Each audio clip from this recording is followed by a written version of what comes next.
What's going on YouTube? Evil here, and today I'm here to do like a quick review on Breath of the Wild for the Switch. But before we get started, I'm gonna do a little quick disclaimers. One, obviously I've cut out absolute all audio aside besides my voice from this video because it's Nintendo. We'll just avoid those copyright strikes. And two, most of the footage that I'm going to show you in this review is from the early hours. So I know there are like people out there in the internet that are like touchy when it comes to spoilers and further in-game moments and stuff like that. So I probably have put in maybe over 40-50 hours in this game, and the footage I'm about to show you maybe it's from the first 10-15 hours, stuff like that. Also, was that it? Yeah, I think that's mainly the quick disclaimers I wanted to mention before starting this review. But anyways, with that out of the way, let's start the review. Let's go over what things I hate, what things I liked. But anyways, coming from a person that I'm not really a Zelda fanboy. I normally don't really get into Zelda games, outside of maybe the old school ones like Zelda 1 and 2. That said, I was surprisingly having fun with this game when I got this for the Switch.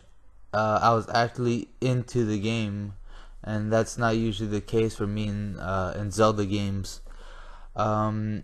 This game is very difficult. I'm just gonna say that from the get-go. This game is really difficult. It has a lot of callbacks to past older Zelda games. Obviously, like stuff like the fact that the world is a complete open world, kind of reminiscent of the Zelda 1 and 2. You have no Fi, Navi, little character flying around with you like the whole game, telling you which way to go. Everything you see is like open. You can explore whatever you want in whatever order once you passed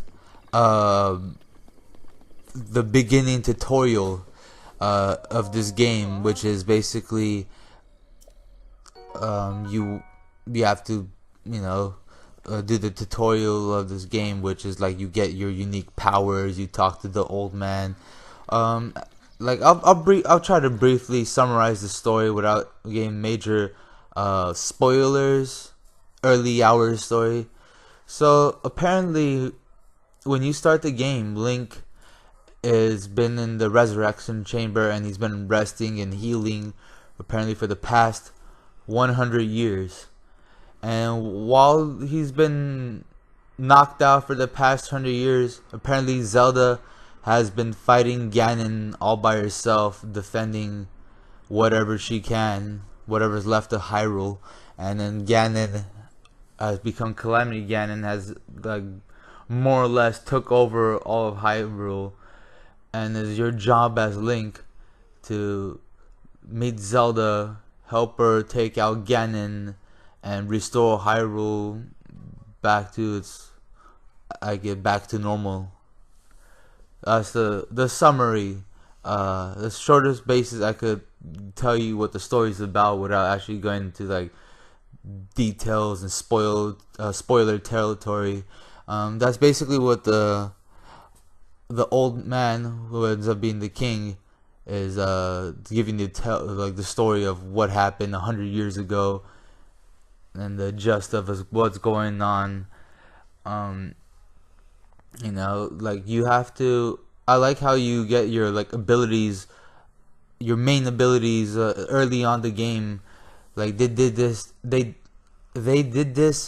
so you'll be able to explore the game in whatever order you want. That's the purpose of why they gave you all the powers from the get-go. Although you could customize, I mean, not, excuse me, not customize, but you can upgrade your abilities later on in the game, such as, for example, you could upgrade your bombs, where they do better, like are strong, become stronger, do a better explosion, and their charging rate for them becomes quicker, so you don't have to wait for as long to charge. There are a lot of civilians in these towns and these areas in this game that you could talk to, do side quests, um, you know, do main quests, kill random animals or enemies, harvest their uh, meat and their attributes and all their stuff they drop, weapons, and then you can collect them. This game is really heavy on crafting. You know, if Nintendo was like, hey, let's get something like Dark Souls and or Far Cry and put the Zelda spin to it, and then that'll be our next game. You know, like while I was playing this game, there was so many elements of other games plus past Zelda games. I know a lot of people making a big deal of Link being able to jump in this game, although, you know, he was able to jump in Zelda too, you know, I'm just saying. But it's cool that he's able to climb anything. The stamina bar gets a little annoying sometimes, so you have to manage. There's over 120 shrines in this game. Yeah, 120 shrines in this game that you need to do, and 4 of those 120 shrines are this game's dungeons, or they're known as the divine beasts, which is this game's dungeons. And the way you could get their heart pieces, you have to do clear 4 shrines, and for every 4 shrines you clear, you're able to either get an extra heart piece to add to your health meter, or get an upgrade to your stamina bar, and then your stamina bar will increase. And you also get just a heart piece for doing one of the divine beasts, you know, straight out, here you go. So it gives a little managing of, you know, it gives you a diversity play style, tackle things however you want. Do you want to upgrade your health? Do you want to upgrade your stamina so you can run longer? You know, there's a lot of enemies in this game that can one-shot you if you're not if you don't learn how to dodge and learn the enemy's patterns and stuff like that, or if you get to a certain area in the game where you're not prepared and you'll just get one-shotted by an enemy and die. So there's a lot of stuff like that. I like some of the callbacks to past Zelda games, how all the enemies are color-coded, where you know, you get the orange moblin and he's weak and dies quickly. You get the blue one, he's slightly stronger, and then the black ones are even stronger than the blue ones. So depending on what color of the enemy is, depending of how much punishment the enemy can take.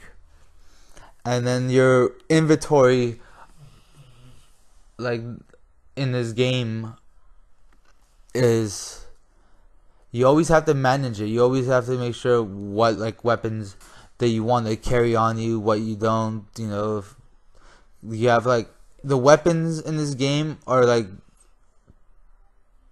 they're you know, they're very fragile. Everything breaks in this game. I get it, they wanted to take Zelda and give it more of the survival approach where, you know, let's be realistic, and these weapons will wear down over time.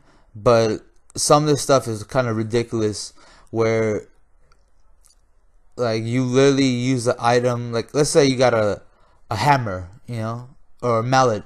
You get a mallet, and then like 3 or 4 swings later, that shit breaks. You know, even in real life, a real mallet you can take more than 3, 4 swings. But that could get a little annoying sometimes during the game, especially if you're like fighting somebody really strong, and all your weapons just break on you, and you have like nothing to fight them with. So that gets kind of annoying sometimes. But I like the I like what they did with this game. The shrines themselves, they vary on 2 different types. Some of them are puzzle shrines, and some of them are battle shrines. The puzzle shrines is like, to just solve the puzzle using your like unique abilities that you gained at the beginning of the game, and then and then solve the shrine and get a spirit orb, and with the spirit orbs you could get your heart pieces. And the battle shrines, they usually end up getting make you fight some form of guardian or something, and that's where you have to learn how to dodge and parry and like attack. Like how to fight, how to dodge, how to like deal with enemies in this game that are really strong and that could one shot you if you're not careful. Um, like I don't know, like this game is really heavy on crafting, so like you have to like mess around with the recipes and cook food, and then have a stock of meals to you're gonna need those meals to on your quests. You could do all sorts of recipes, like um, you could make like recipes that will like increase your like heart meter. You can make recipes that will increase your stamina bar. um, you have to make recipes that will like keep Link like prepared for the different weather conditions on the map. If you're like in the Arctic area where it's like ice cold, you want to use like the the tunic that like prevents you from freezing to death. Or if you're like near the volcanoes, you want to use an elixir that would keep you like warm, I mean like heat resistance, stuff like that. Like, so like there's a lot of things that would kill you outside of just the enemies. The nature will kill you. You could be in the middle of a lightning storm, and then if you have any metal objects on you holding like a metal shield, a sword, your the gear you're wearing, you have a metal armor or whatever, the lightning will like just strike you. It'll just strike you, so you have to like get rid of all the metal material and just like wear wood and run naked or whatever. Wear my Nintendo Switch shirt, cause or else you'll like get struck by lightning and die. So that is another callback to this Zelda game. I feel to the older Zelda games like Zelda 1 and 2 for the NES, that you will die a lot in this game. You like a lot of trial and error stuff. Everything will kill you if you're not prepared for whatever conditions. There's a lot of cool stuff you could do in this game. Like you could like ride a horse. You could sneak up on horses when they're not paying attention, and you could ride on them, or you could mount them.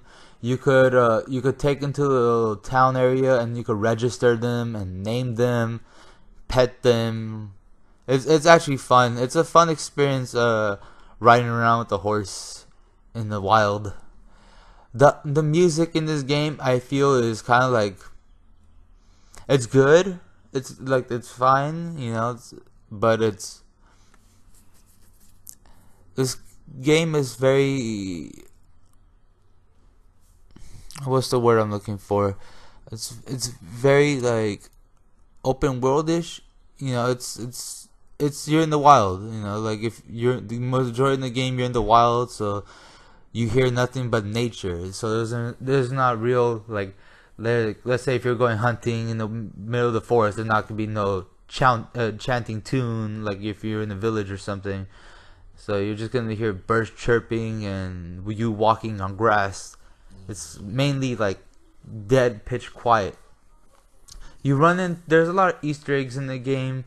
You could like run into past characters from the Zelda universes, like Impa or the Zorons and Gorons and stuff like that. Um, you could register your horse. Let's see what else you could do. You could like customize the armors that you'll find in the game. Your like different tunics. I don't know what else I should go over about that kind of spoiler territory-ish. I feel the controls are like fine for the game. I prefer like using the Joy-Cons loose. I don't know, it just feels like it feels cool, I don't know. I think it's pretty cool how like the Switch, like the way it is, where you just play the game with the two Joy-Cons in hand with nothing in the middle. I think that's pretty cool. But graphically, I think the visuals are very pretty in this game. It's very nice to look at. I like this cell shaded and cell shaded look. It's like it's not too cartoony like Wind Waker, but it's not too realistic or too dark like Twilight Princess. Is somewhere in the middle. I'm digging it. It's cool. Oh yeah, this might also be the first Zelda game ever that you can name your character. Like you're automatically Link. You can name him like your every other Zelda game. Whatever. By now, everyone just names him Link anyway, so I think just roll with that. I like how this game actually added voice acting for the first time, so that I know some people might like or hate that thing, but that made it kind of for me more enjoyable because it's about time. I don't mind voice acting. I prefer voice acting, at least during the cutscenes. Where like I can enjoy the cutscenes and I could just hear the people talk instead of just like half enjoy the cutscenes, just to pay attention on what they're saying in the dialect.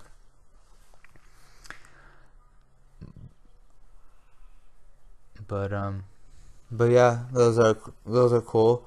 You can also do a bunch of side quests like finding the Korok seeds and and then trading those in, and you could also like expand your inventory space for your weapons, shields, bow and arrow.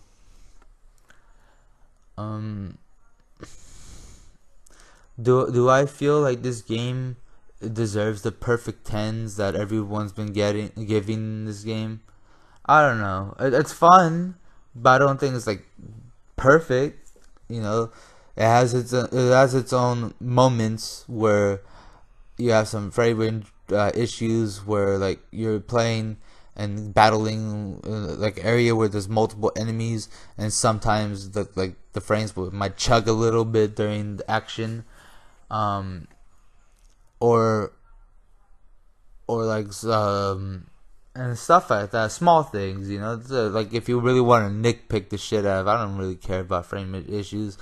Like every game has some form of glitches. Majority of the problems have been like fixed by now. There's still some stuff here and there, but majority of the stuff have been taken care of by now.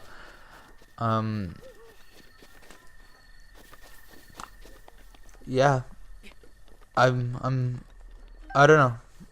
I totally get like giving the experience with this game for this past month. I've come to the conclusion where I enjoy the game. Maybe like few hours a day, like nothing like too consecutively, or else I'll just get bored of like playing the day after day same thing. That's just me though.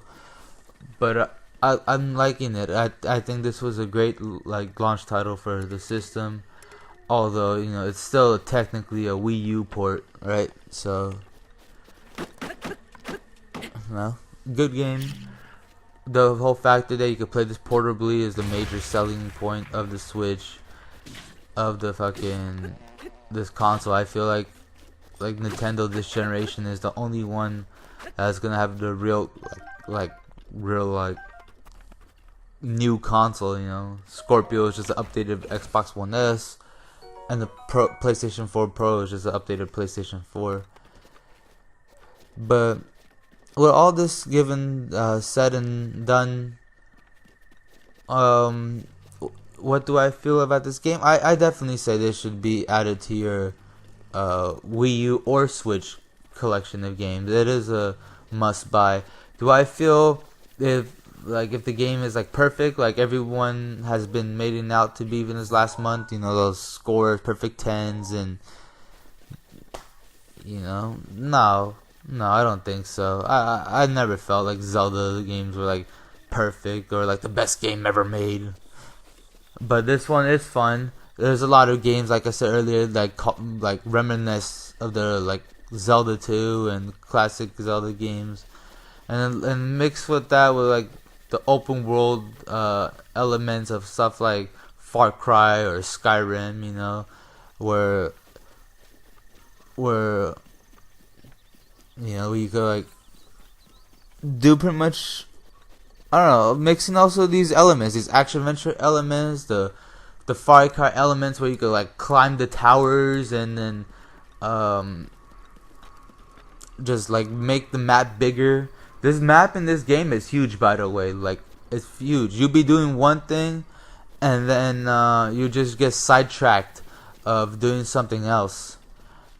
Very often, that's I'll be on my way to do a main quest to find someone or talk to someone, and then I don't know, I'll run into a shrine, I'll run into a group of enemies by a fireplace to take them out and take their food and supplies and stuff like that. So it's cool. I like it.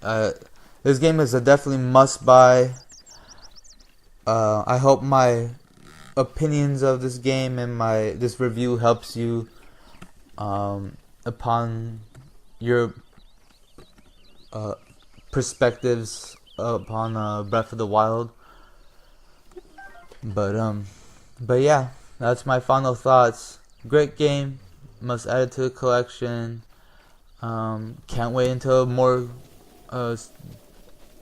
Switch games come out to have more variety to mess around with. But yeah, if you like this video, hit that like button, subscribe, share this video, and I'll be back in the future for more future games, reviews, and stuff like that. Thanks for checking out. Evil is out. Thanks for watching. Peace.